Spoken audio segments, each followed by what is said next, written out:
All right, everybody. Welcome back to another episode of Speak Up Sal. We have a very special, a very important, a very exciting episode coming at you tonight.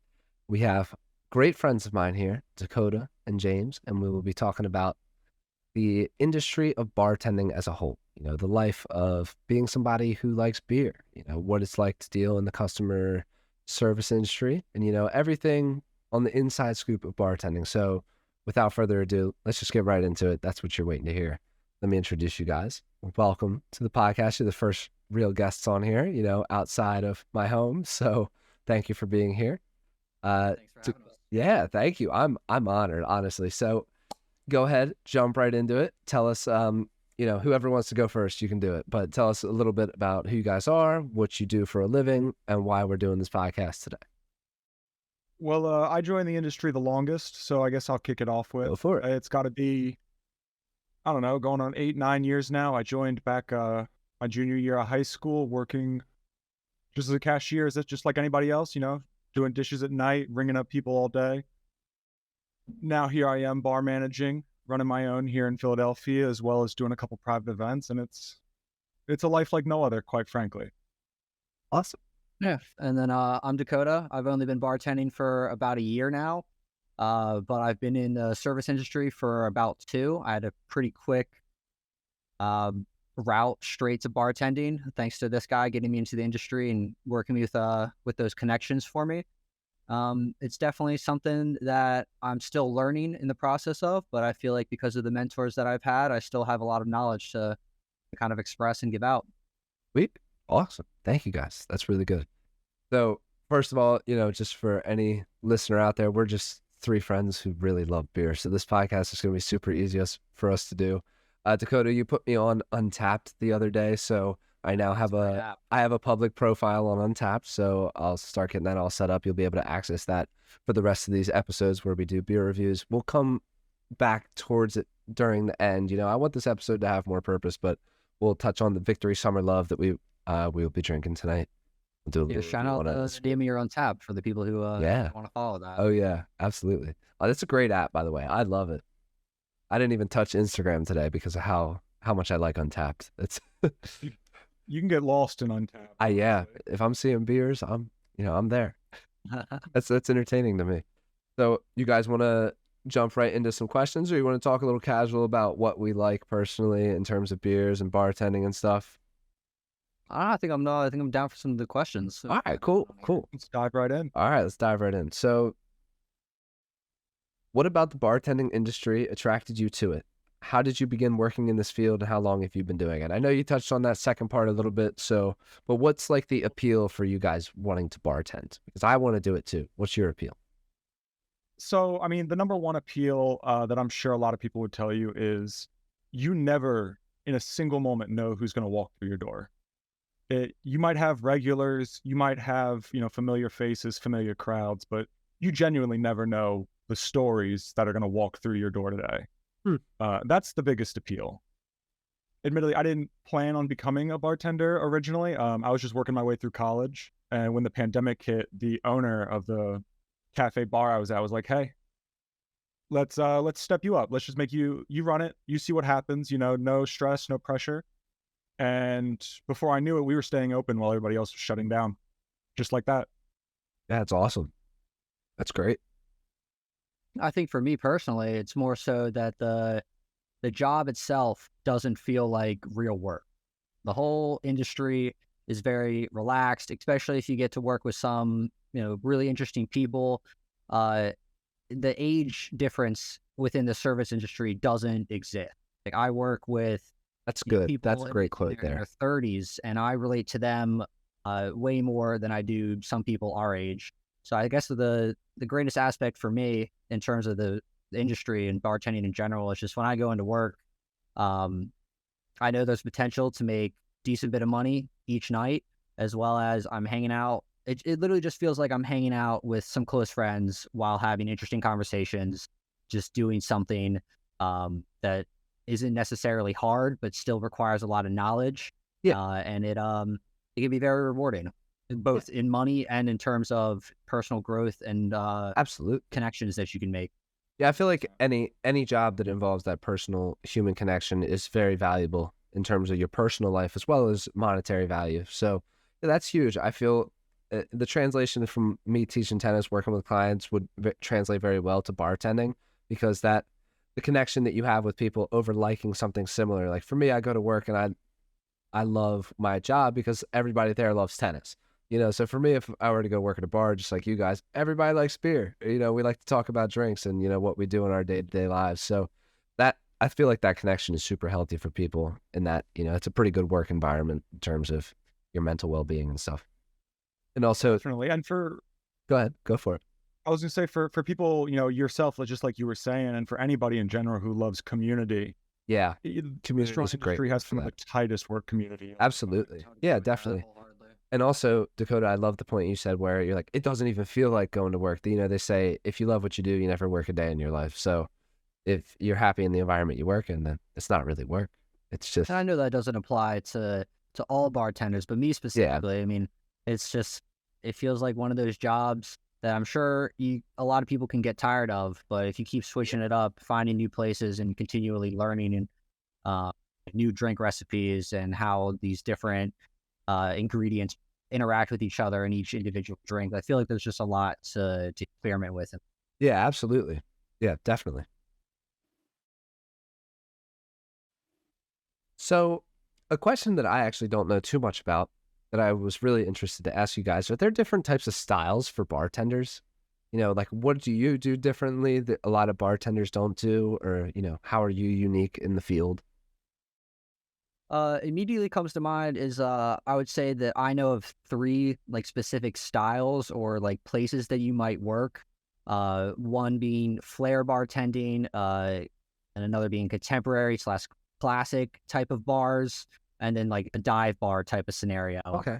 Um, I suppose I would know most about like contemporary and like classical drinks because that's where I work at in Philadelphia is tailored towards working class business type of people, where they'll come in for like a 9 to 5 and use the space as a third space away from the office, away from their homes, where they can just relax, do their work, still in a somewhat professional space, but also have that opportunity at the end of the day to order food and get drinks.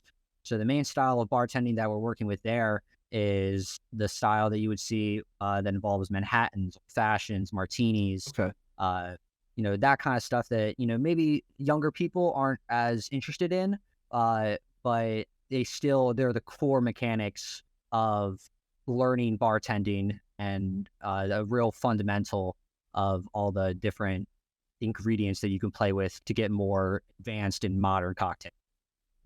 Wow. Very thorough answer, dude. Great job. Much more expected from that than, I originally anticipated. That was very thorough, very intuitive. James, you kind of touched on the same thing. Like, what kind of bar do you think you work in terms of those three categories? So, I come from a very similar world, fine dining. So it's all about the contemporary and the classic drinks. A lot of the drinks on my menus will be historical almost, and how far back you can trace where I'm pulling that material from, or even that exact recipe. That's awesome. But one thing we don't get to see nowadays, when I first joined the restaurants, you could still kind of see it a little bit, but it died out a lot in the past decade, was flair bartending.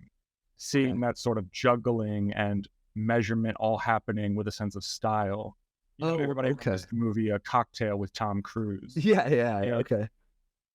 it's I just understand. That's a great seeing analogy. bartenders on the spot. Yeah. Yeah, that's the type of bartender you'd go. I'm sure this isn't an actual real thing, but it's like I would envision you go to hibachi or a steakhouse, Yeah. and then like some guy brings out 4 shots of tequila that he's lit on fire. Yeah.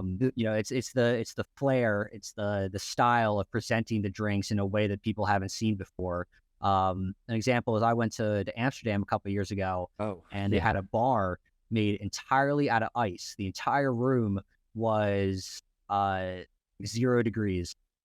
The cups, the furniture in the room, the bar itself was just big blocks of ice.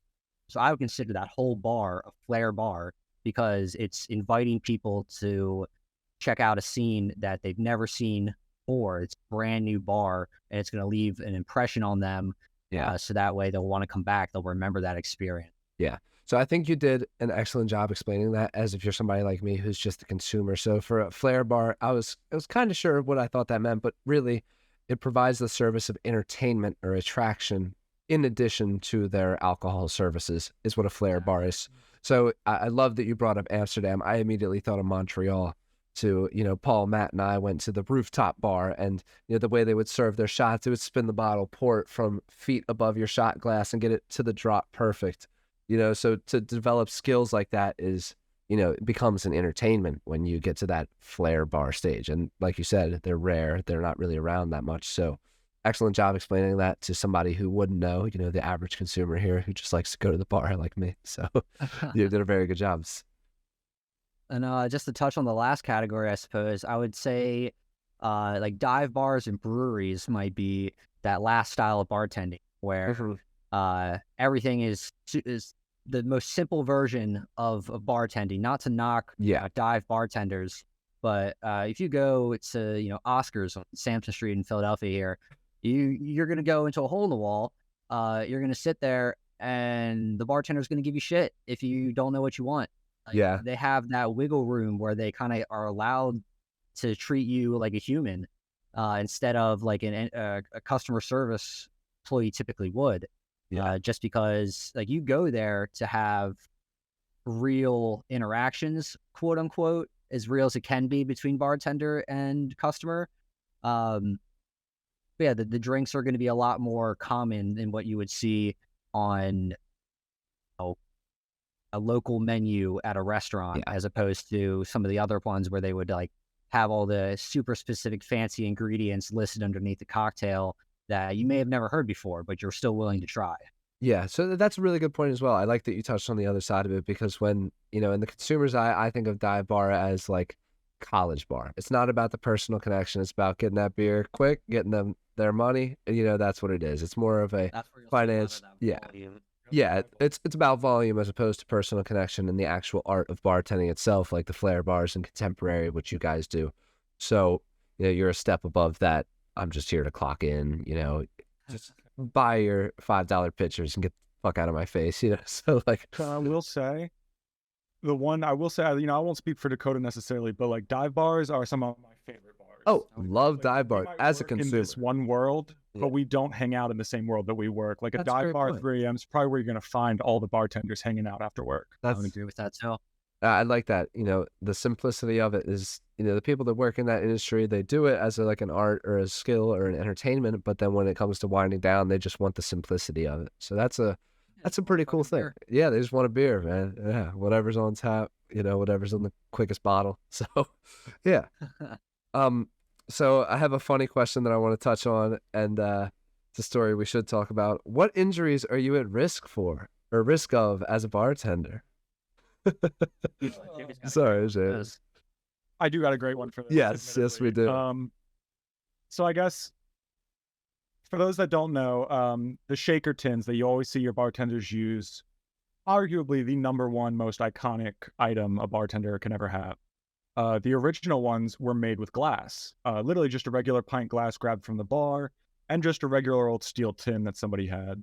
And that was how the shaker tin came to be, called the Boston Shaker. Now, in the modern age, that's replaced with metal on metal, tin on tin, no glass involved. Because as we all know, broken glass behind a busy environment, it's a recipe for disaster. And that's where I came in. I got bored of the contemporary classic lifestyle, and I kind of wanted to get back to some high volume dive bar, just your mom and pa, their kids coming in. And working at an old school bar, they still use the original Boston Shakers, much to my complete surprise. And long story short, they'll shatter. They'll shatter right in your hand while you're holding them. And, you try to shake something fizzy, you try to shake something hot, you do what your trainer told you to do. All of these things are ingredients to make the glass just shatter in your hand and, in some cases, almost cut your finger off.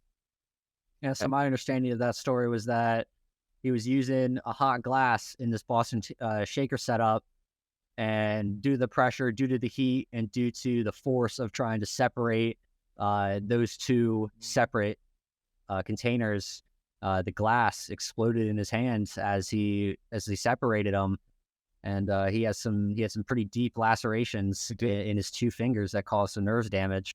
And that's why, like, a lot of bars nowadays, you know, a common way to think about it is they use two pieces of metal because metal will flex and it'll bend. Yes. Yeah. Glass doesn't do that. Well, It's simple. I would like to say, Remains whole. you know, I love how you shared your viewpoint on that, Dakota. I would say my viewpoint as a complete outsider is I helped you take your chicken scratch into ChatGPT to write an actual legal letter. So that's how this story came about into my life. So thank you for sharing it on the podcast. Thanks for letting me put you on the spot there. But again, you know, that's that letter too. good. I'm glad. Maybe we'll put that in the podcast. That'll be like a short form clip, you know, on TikTok one of these days or something like that. So yeah. So thanks again for sharing that. And now my next question for you is, I thought it was very interesting, is what is your favorite drink to make and what is the most popular drink you make? You know, what is something that you see a lot of in your area, in your, you know, on your shifts? Oddly enough, I would say that my favorite drink to make is an espresso martini. Ooh, And I feel like that is such a awful answer because nothing is more annoying than when you've been bartending for 6 hours and you're about to finish an event or you're getting close to the end of the night, everyone's tired, and then you have X amount of people come up to your bar, or let's just say one person comes up to your bar, asks for an espresso martini. You're then going to have the entire crowd that you've been serving request espresso martinis. I mean, they're delicious. they're great. Also, just very fun to And make. they wake you up. They're so simple. Yeah. Like they're very simple, but they require a lot of different shaking techniques in order to get that froth and that foaminess that you would classically see. Yeah. So I would say that that's my favorite to make, despite how annoying it can be when you get them back to back. But if I'm just making one off, I would say that's going to be my favorite. But then to flip it over to the most popular drink, I think you take it back to the contemporary ones. I would say Manhattans and Old Fashions are going to be the ones you see most often. So can you tell everybody, for somebody who doesn't know, what that would be? What are the ingredients in those? So the way that we make them at the place that I work, we use what's called a bonded bourbon and rye mixture. So that's two separate whiskeys, rye and a bourbon, that are 100 proof or 50% alcohol. We mix those equal parts and give it a nice stir. And then that is just our new whiskey bottle. So we'll pour straight from that. We'll use 2 ounces of that, a little bit of Angostura bitters, as well as some orange bitters, 2 bar spoons of Demerara simple syrup, which is just a sweeter, slightly thicker simple that you would classically see, which is just equal parts sugar and water. And then we stir that, put a nice orange peel in it, and espresso it. So that way, it's all that essential oils from an orange in that drink. Rim it with that peel, stick the peel straight in the drink. You got a very tasty, strong, orangey old fashioned. Excellent. That sounds good. Making me want one. The Demerara is the real secret. It's got like that brown sugar maple flavor Yeah. to it. Yeah. Works beautiful with whiskey. It's I like bet the it secret does. to any like classic old fashioned. I've had it once. James, favorite drink? Oh yeah, go for it. Now that's really a tough one. You can share as many as you'd like. By the way, I would never make you put it down to one answer. You know, so if you want to share a couple with us, please do. You know me so well. My favorite drink, it's been changing a lot recently, just because I've always been such a big whiskey fan. But I'm gonna have to say that just a simple Americano, Okay. from Italy, Okay. Wow. especially now because it's summertime and it's so hot. And I think a slightly bitter, bubbly drink really just pops your taste buds under all this smoke. You're really trying to please your Italian host here, aren't you? That answer just. But for those at home who don't know, a pretty basic Americano, it's really like a 3-step drink. It's something you could do at home quicker than a mimosa. It's going to be just 1 part Campari, 1 part sweet vermouth. If you're like me, with a little bit more of an American taste bud set, I say you cheat, throw in just a tiny little bar spoon of simple syrup to help kind of counter the Campari bitterness. Fill it up with ice and your favorite club soda. I prefer Fever Tree. It's got more depth to it than Oh, okay. Seagram's club soda. Oh, what's the Wow. bottle that you'll kind of see in a lot of? That's the ginger ale club soda. I'm pretty sure the big one, the liter bottle. Yeah. Yeah. Wow. Gotcha. Mhm. Okay, so See, like, thank you for it's bringing that tricky. to. Oh, we did it. That's the first time we did it. That's all right. That's all good. So thank you for bringing to light to me that there's a difference between seltzer waters. We'll have to get into that another time. But go ahead, keep going. I was just gonna say, Fever Tree's great because they pull like from fruits and stuff to make their Mm. club soda, whereas like some other brands, it's just like a pinch of salt and CO2. So Okay. it could ruin your drink and you wouldn't even know. Wow. All right. Well, that's good to know. That's important. What about you, Sal? When you go to a bar and you're gonna order a cocktail, what are you drinking? Oh, see, I try my best to avoid the temptations of liquor, but It's more of a beer guy. yes, I've forced myself to become a beer guy, and now I love beer. Hence why I'm doing this podcast. I would like to give a little shout out to our buddy Preston. I love me a Vegas bomb, so a little Red Bull vodka and each schnapps. Is that right? I believe that is I correct. believe that's correct. Yeah. But when I went to Montreal, like we were talking about earlier, first real cocktail at a bar I had was Jaeger bombs, and they served them in little test tubes. This bartender was walking around with a rack of test tubes and the 2 bottles with Huh. and was just doing them on the spot. So that always has a special plate in my heart, even though I don't really like Jaeger at all. I don't like licorice at all. I cannot say the same. That's Yeah, I remember you brought that to you brought that to Yeah. Survivor, and I was that black not pepper having. taste really does it for me. Yeah, I cannot say the same, brother. But otherwise, I love a mimosa or a vodka cranberry. Keep it pretty simple with my liquors. I don't touch tequila. I believe that was another question I had. What drinks do you guys avoid? I can go first because I was just about to get into it, but I can tell you what liquors and drinks I absolutely avoid at all costs. Yeah. Take the stage, man. Tequila, no go. In any way, shape, or form. Fireball, no. Oh, that's a great answer. Yeah, Fireball is foul. Any vodka that is not Grey Goose or Belvedere, if the average person, Tito's. no, I chip my front tooth on a Tito's bottle. I don't fuck with Tito's. Shit, dude. And other than that, I think that's my only restriction. There's my only restrictions. Just a couple liquors, rub me the wrong way. Yeah. So that's it for me. Yeah, I think Tito's, Fireball, and tequila are my final Fair answers. list. Yeah. I feel like I gotta agree with you on the Fireball one. Somebody Good. would have to really twist my arm to get me to be doing shots of Fireball again. it takes a lot for me to do it. So Mhm. I'm glad we're on the same page there. Anything else? I feel like that's one of those drinks that you know so commonly when you're younger, and then that's the first thing that you start drinking once you get into That's exactly what 1-year-old age. That's the first And, trauma. Yeah, that's and it. You, Well said. You learn quickly that is not great alcohol for you to be consuming. not- Not that alcohol is great to be consuming No. in general, but like if you're gonna do it, you might as well at least make it taste nice. And I don't think I that's agree with that. Yeah, if you're gonna do it, if you're gonna put it in your body, you might as well enjoy it at a high quality. When in a responsible amount. That's the key there.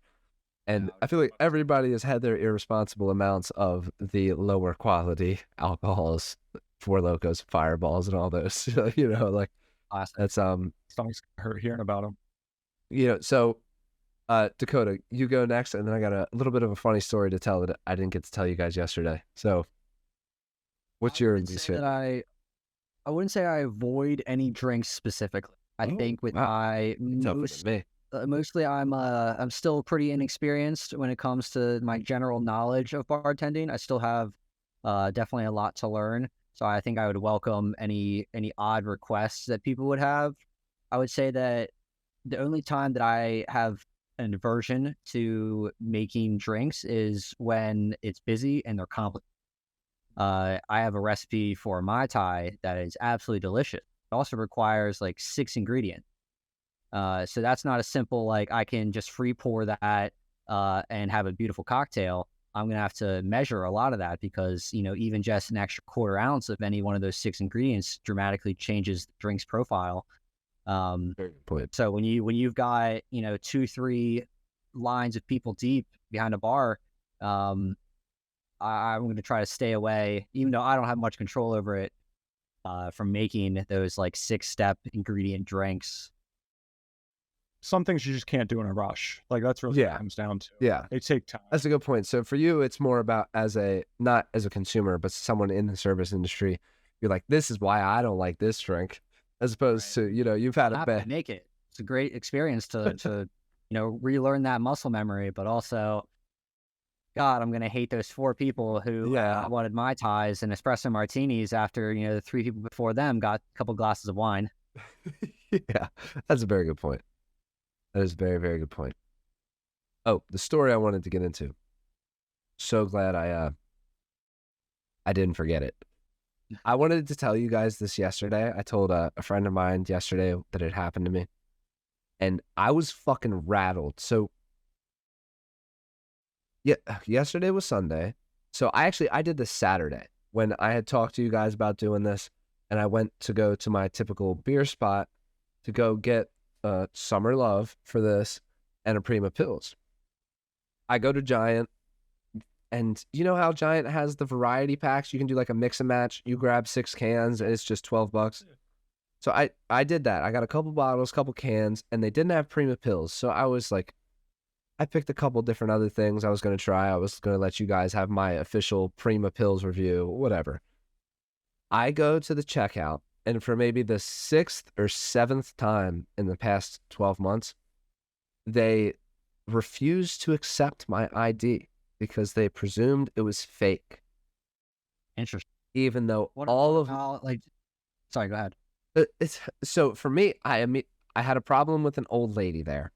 I'm putting Giant on the spot. I hope these people get fired. This is awful. I will never go to Giant again.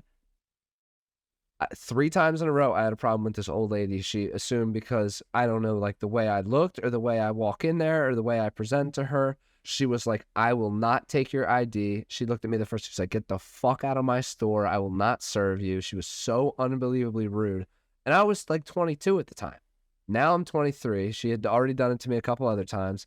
And there's this giant fucking dude. He's maybe a couple years older than me. He's a foot taller than me, probably got 100 pounds on me, and he doesn't really talk. He'll check you out and just tell you what he needs, and he's just I always make small talk with this guy. I'm really nice to this guy. I was just in there a week before this, maybe 2 weeks before that, buying beer from this guy, took my ID, scanned it, no problem. I go in there, and I spend like 10 minutes picking out 6 beers, and I walk out to the checkout lane. I let an older lady go in front of me. I was being real nice, real personable, like a fucking adult, and he wouldn't take my ID. He looked at me in front of a bunch of people and was like, I don't feel comfortable accepting your ID. And I'm like, dude, I was here a week ago. You sold me beer. There's nothing, my ID is not changed in any way, shape, or form. I had to explain to him my age, what I do for a living, that I am like engaged and I have a kid on the way. I had to get 3 managers to come to the front, and one was the old lady that has had beef with me. Eventually this like A-tier top manager came out. It was this younger woman, maybe like in her 30s or 40s. I explained the situation to her. I was like, look, I'm here all the time. I work right down the street. And she knew me because her friend's kids took tennis lessons with me and knew who I was, and like told off. So after 45 minutes of fucking around in this Giant, I finally got the 6 beers, and I got held up there. It was awful. It was such a stressful experience. I felt like they were really dismissive of what I was in there doing. They just like assumed something of me, and I did not fuck with it. So I'm never going to Giant again. Buy beer. But that was. Have there anyone during these interactions ever like told you what about your ID seems? No, they never would. They would just refuse to scan it, and they would say, we've been getting a lot of fakes around here. I'm like, the thing I said to him this time, I finally stuck up for myself and was like, I just worked 9 hours and I came in here and bought 6 adult ass fucking beers. It's not like I'm some crackhead teenager coming here buying 4 Locos in the middle of the day. You know what I mean? Like, this is not. It's a great point. It's super valid. It was really, really frustrating, and it's upsetting that that's what it came down to. But it had me fired up that day. I was really excited to talk to you guys about it on the podcast because it really fucking rubbed me the wrong way. I don't think I made a huge deal out of it. I was super nice to everybody there. But after like 40 minutes of them looking at my ID, I'm like, like I could have been home already. And see, that's when you just want it back so you can go any other store. Exactly. I like didn't make a big deal out of it. And then I hopped in the back of the line. I was like, yo, can you get a manager? Because like, this is ridiculous. And then little did I know they'd hold my ID for 35 minutes and they're like fucking analyzing it.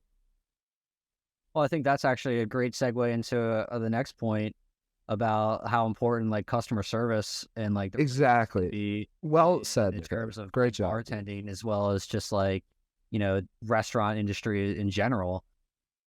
Absolutely. Yeah. And It's a tricky business, honestly. it is. I agree. Especially like when I think about IDs in bars, and like a lot of people don't know this, but and this obviously isn't the case everywhere. I'm just speaking from my location, but there are some pretty severe penalties that can happen. Maybe not to a giant cashier, but to like an actual bartender or a server.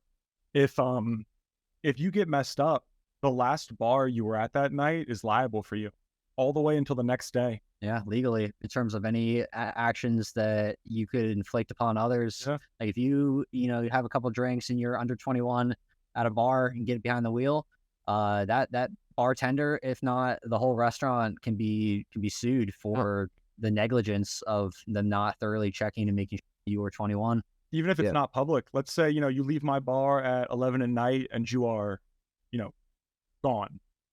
You make it home to bed, you do all the things right, but you have like severe alcohol poisoning and you don't know it. We're liable as far as the law is concerned. And, if you decide to press charges on that, we're going to be the ones in court.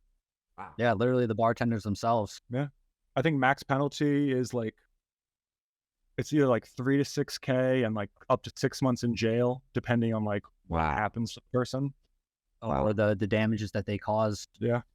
That's incredible. I did not know that. That's unbelievable to hear. And obviously, like, I understand that more from the bartender's perspective, but big corporations just trying to make money off me, Giant doing it to me, like, that's like get out of here. Like, that old woman's got beef with me, and I'm convinced because I don't go anywhere else. I don't get carded. Like, I've gone to a gas station across the street from my house since I was 14 years old and bought whatever I want, blunt wraps, Four Locos, 14, never carded once, like. And if you're trained on how to spot a fake ID, because, there's, dozens of different ways. Oh, exactly. So if you are trained on what you're looking for, it takes you 2 minutes at most, absolute most, before you're like, no, this ain't valid, get out of here. Yeah, it was basically, I think what ended up throwing them off, I didn't know this. My birthday's end of March. My license was renewed in January. So did you do it 2 months early? I'm like, absolutely not. I forgot in COVID, since I left my house so little and I was so like scared to do anything, I didn't do anything. I just did school online. I went 10 months with an expired license until it came all the way back around to January and I renewed it like pretty much by my next birthday. So I was all good. Anyway, that's what like threw them off.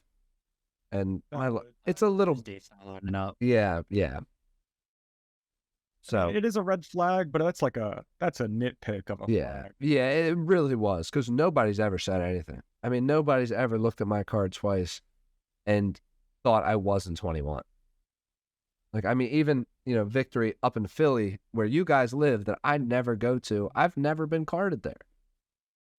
I go up there, sit down. Pretty good about it. Yeah, I sit at that bar by myself and order the strongest fucking beer. Like, they don't think I'm some little kid.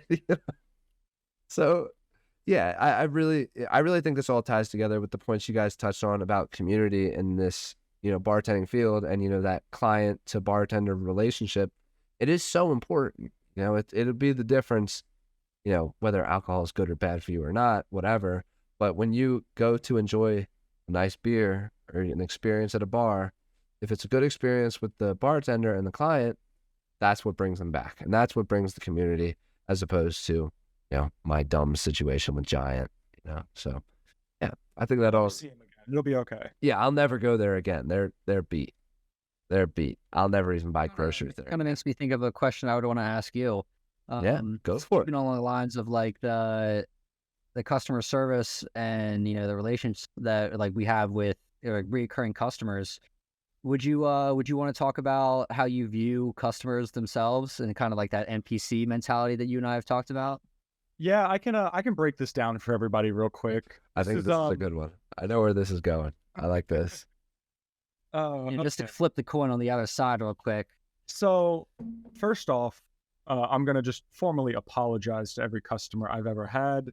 I don't take it back at all, no regrets, but I am willing to offer a halfway apology. And that being said,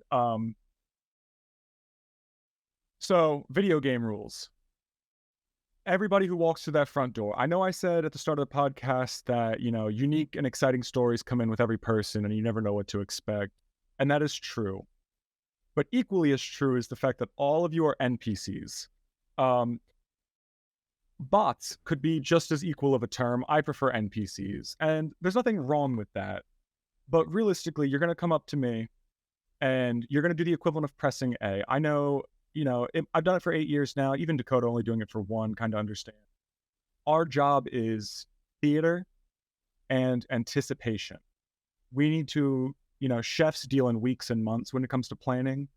Bartenders deal in hours and days. So I'm trying to anticipate the conversations I'm going to have before I even walk in the door. So realistically, when a customer comes in, they're an NPC. You're going to come up to me. You're going to say your line of dialogue. I'm going to spit something right back. And we're just going to go on that little quest together. And we're going to get you what you need. We're going to get you all closed out.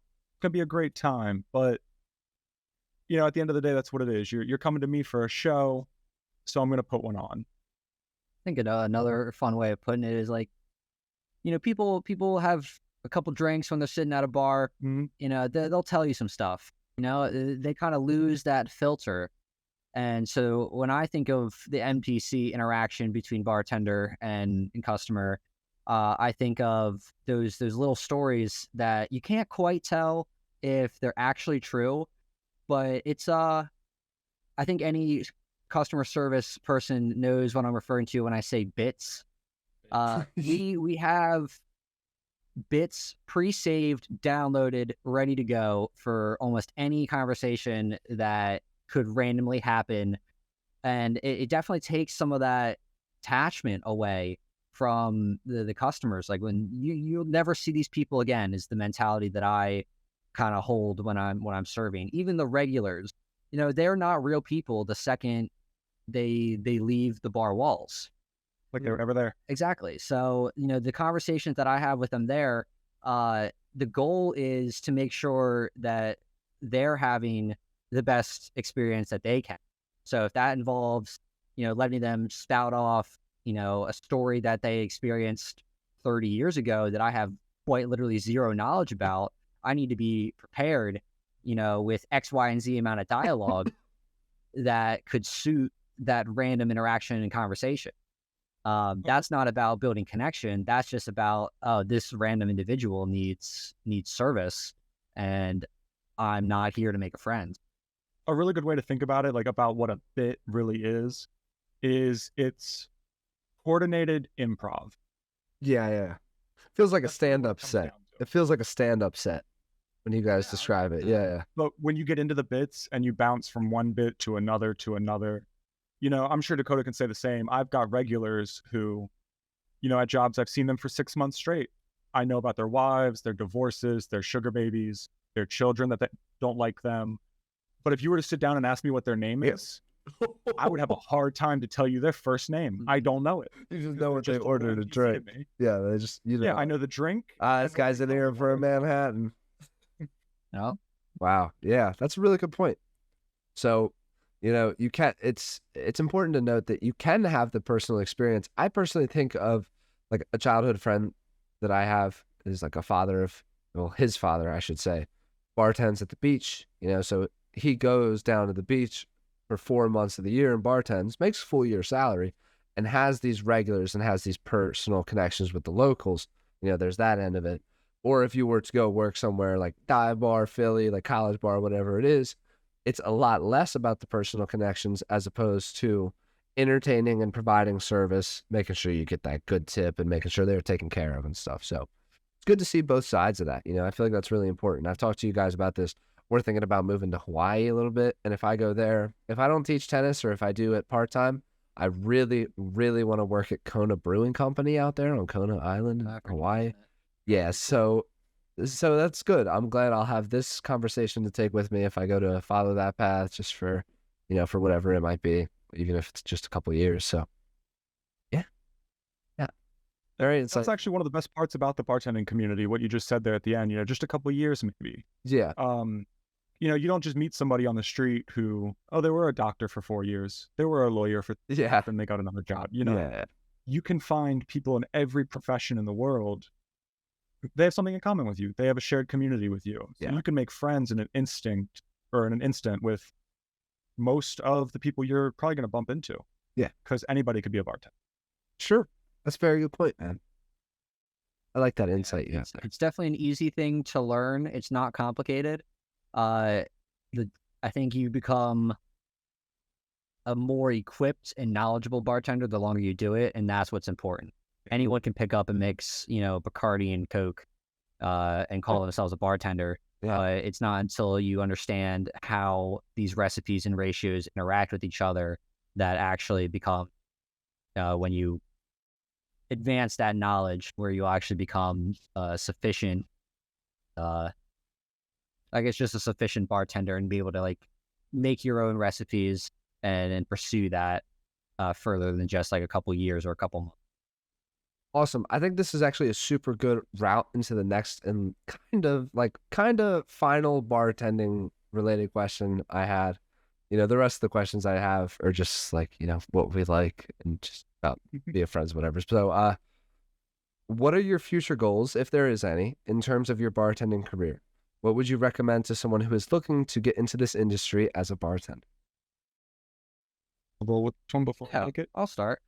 For future goals, I have not really given it a lot of thought, if I'm being honest.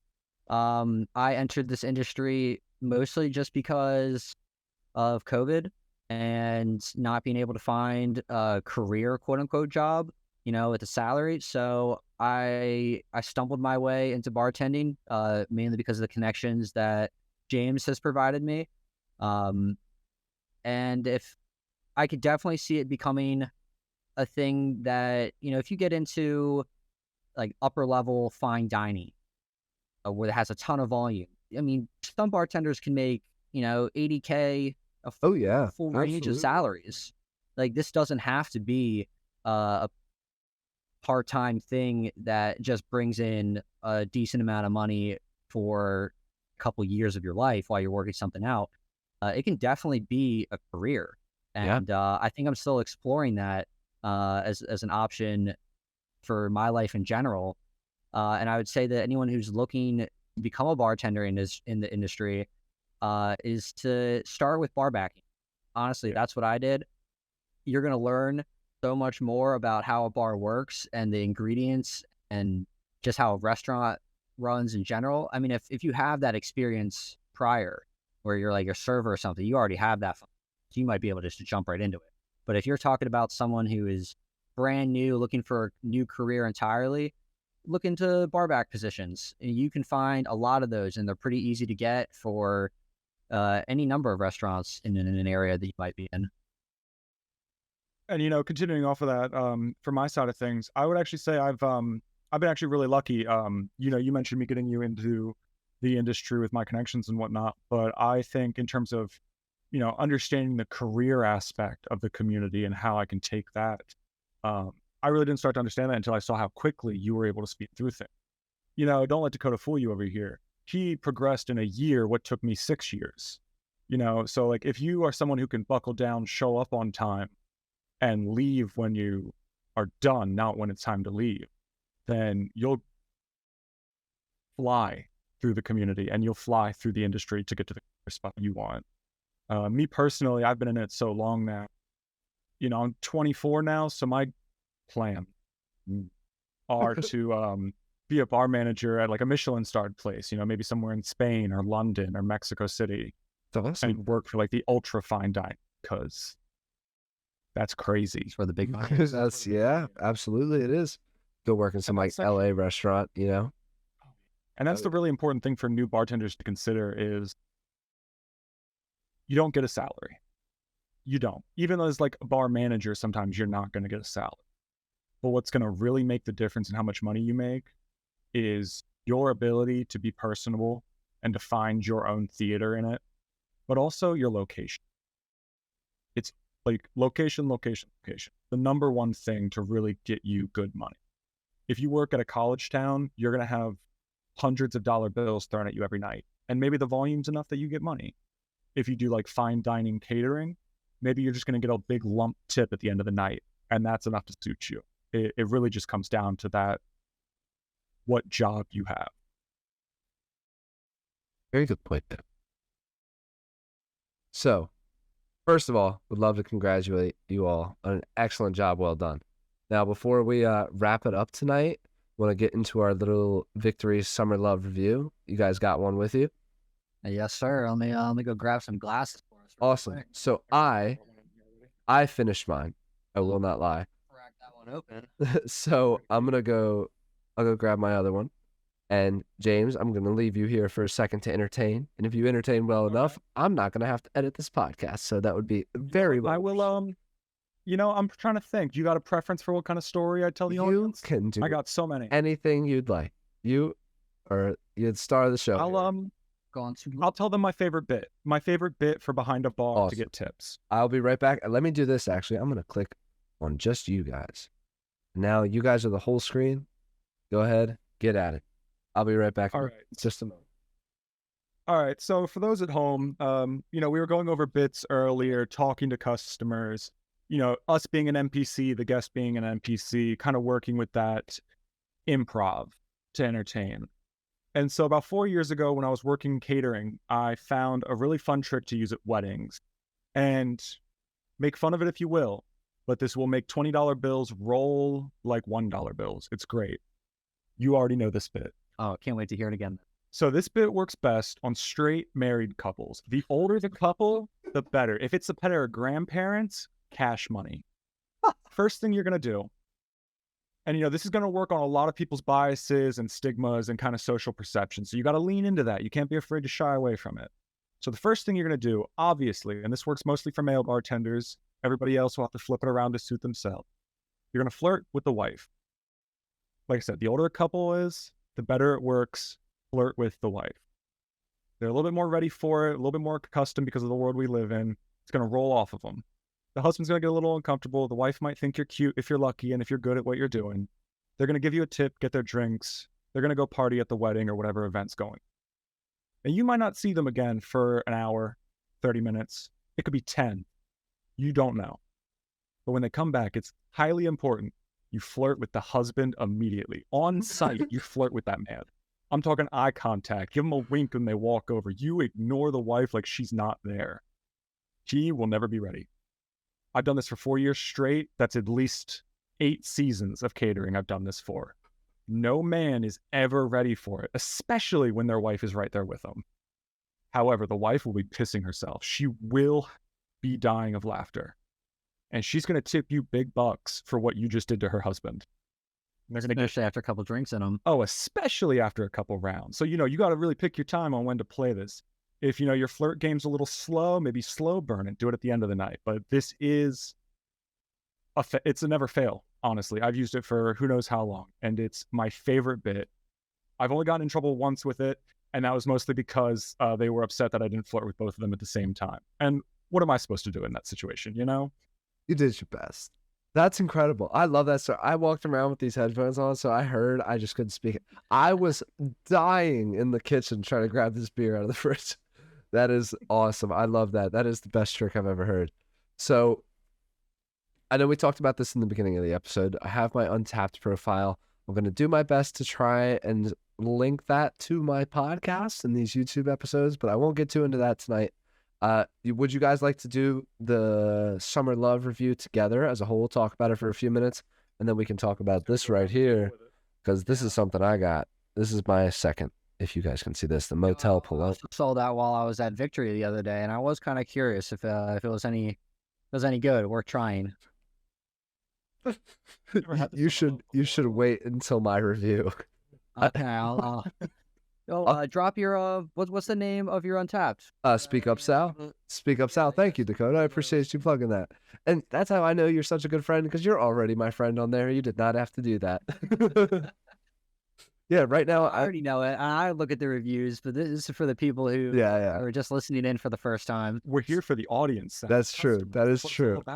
Yeah, customer and clientele relations. So I've done, here, I'll show you, Dakota. I've done Juicy Monkey, I did Berry Monkey, and then I did the Tropical Beer Hug. Sorry, I know it's a terrible picture on the camera, but I've done 3 beers so far. Cool. Yeah. So yeah, but we've got our beers poured, and we're go for it. Dog it up. I'll take a picture of it and get ready to do the review. Yeah, cheers to you guys. Here you go. Bing.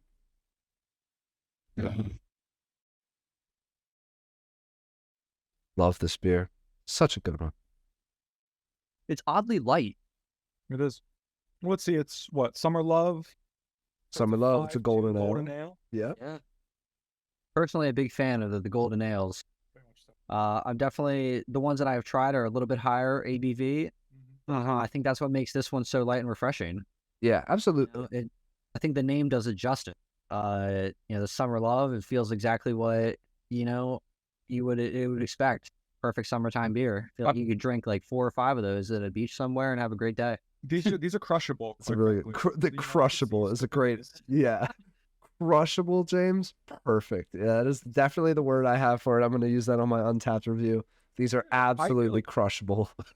If I had a 6-pack of these at the beach last week, down the hatch, like walking these, they're stumbling. That's fine. You're not supposed to leave a beach walking level-headed. That's not proper. Either they're going to be burnt, drunk, or I don't know. How else can you leave a beach? Sandy? I mean, there you go. Definitely sandy. If I'd had these, I would have been drunk, burnt, and sandy. There you go. Would have been a Perfect great combination. Yeah, I love So in terms of taste, goes down super smooth. Obviously, that's kind of what you guys were getting at, but it goes down really smooth. It is no problem to have more than one of them. I've had it on draft. I've had it in a can. I drank the can last night. And then I've had it in a bottle. I've had it every way. I've had it in a crowler as well. Always good. It's always a solid beer. Can't complain about Summer Love.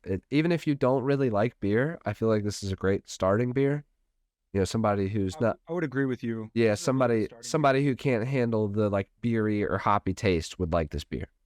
So yeah, and this is a really good intro too, because I was just reading the side of it. It does not only for beginners is it nice because it shows you what hop malts they use and what hops they use. Yeah, but this is like a malt forward beer with just enough hops in it for flavor, but not enough for it to be bitter. So there's no bitter back tongue flavor that you're gonna have to sit through. There's nothing like that that's gonna keep you to force yourself to keep sipping it for a good taste. It sits on the palate really nice. Yeah, that's a good point. That is a very, very good point. Sits on the palate very nice. Just finished my little crushable and sits on the palate, and I feel like that's two takeaways from this review. Yeah, I just finished my my Untappd one. The first 2 words are absolutely crushable.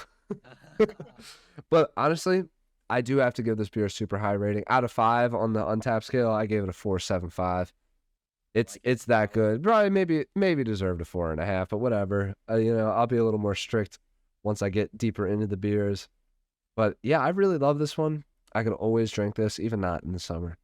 Now, as you guys are enjoying that, I have some disappointing news about Hotel Paloma. I'm going to be honest. Motel Paloma. All right, so you got 6% grapefruit summer ale. So it is a summer beer, just like the Summer Love. So the fact that I grabbed this actually does well for this episode, a little victory summer episode. But I was baffled by the scent and taste of this beer. When I opened it, I finished the whole first bottle. I didn't quit. It wasn't that bad, but I particularly did not enjoy any of it. That's it. This is saying something. So now, what would you compare the taste of this beer to in terms of an actual Paloma? Obviously they're completely different because one's a cocktail with liquor. But that's what they're advertising as Paloma. Okay. I'll give you some similarities here. You just educated me on that. That's even a thing. I did not know. So thank you for drink. Grapefruit, some lime, tequila. That's why you haven't tried it. Okay. Oh, tequila. Yeah. So, so here's what I can compare it to. So thank you for teaching me that. But Dogfish Sure. right here on my shirt, okay, has a beer called Citrus Squall. I don't believe it's a summer ale of any kind. I want to say some sort of IPA based on its bitterness, but it's a grapefruit beer. It's 8.5%. I love that. I'll tear up a couple tall boys. I don't care. That's a great beer. And I don't even really like grapefruit.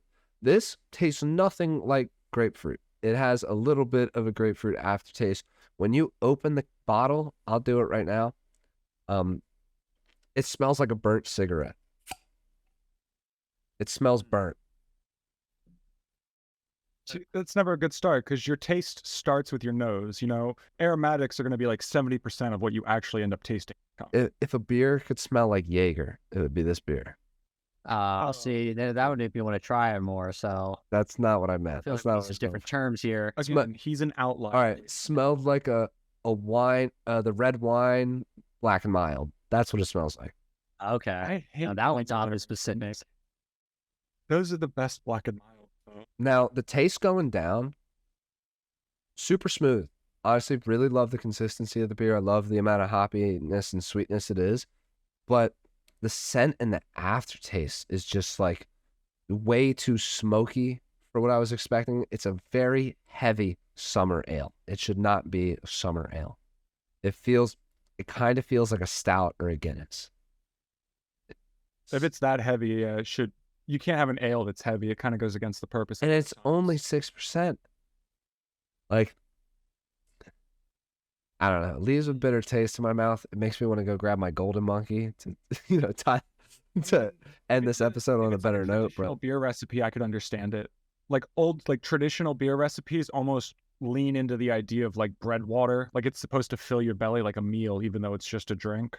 So if they're going that avenue, I could kind of understand it. And I'm not personally somebody who minds that, but with the way it looks and is advertised, it doesn't seem like it should be like that. What it actually, another beer it reminds me of is Flying Dog. You know that brand, Flying Dog? They have that. Yeah, the truth.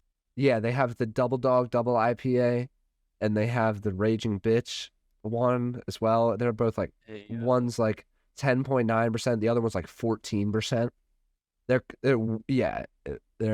It's kind of what it tastes like. You can kind of taste the malt.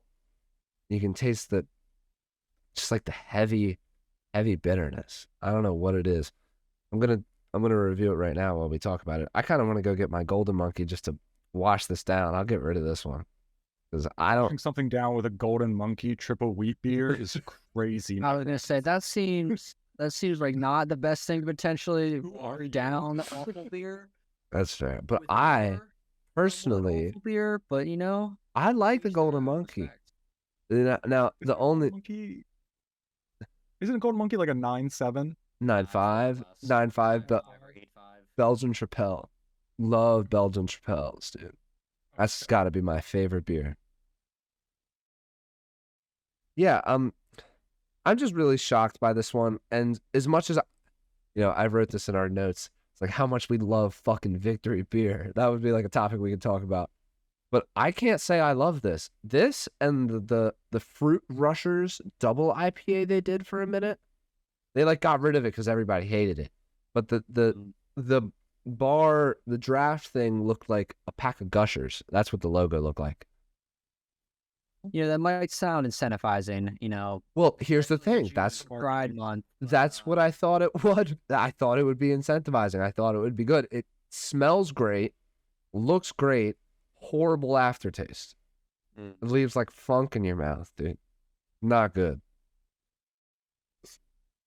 But yeah, this is getting a 0.25. Appropriate. Yeah, I'm sorry. For a beer like that, that's appropriate. All right. Well, I'll finish that review after, but is there anything else you guys want to tap on? You want to touch on like what Victory beers we do like? I would love to talk about that for a minute or two before you guys go. We are an hour in, so if you are all good, we can call it. We might want to take a brief intermission. We're about to have some technical issues with my headset being at 1%. All right. Well, how about for Maybe that's a sign. Let's call it for tonight. Yeah, I can't hear anything he's saying. All right, so we're gonna lose James here, but So I think that is a I think that's a solid sign. conclusion for our discussion. Solid conclusion. I just want to say real quick before we get into anything else, I love you guys so much. Thank you for being a part of this. Thank you for making the time for it. Thank you for sharing your knowledge on what it's like to be a bartender. You know, that was super helpful to me. I know the viewers are going to enjoy this. I know all of our friends that know that about this podcast are going to love seeing you guys on here. So thank you guys a million times. Owe you big time. And I think I speak for both Jimmy and myself, who can no longer hear the lovely speech. But yeah, it's been a pleasure. I'm glad we could share some of our knowledge, and definitely to keep us in the thoughts for future episodes. Absolutely. You guys will be back. This will not be your first time on here. So everybody, thank you. This has been another episode of Speak Up Sal. I love you guys. Thanks for being here. And until next time. Peace. Bye, guys. Bye.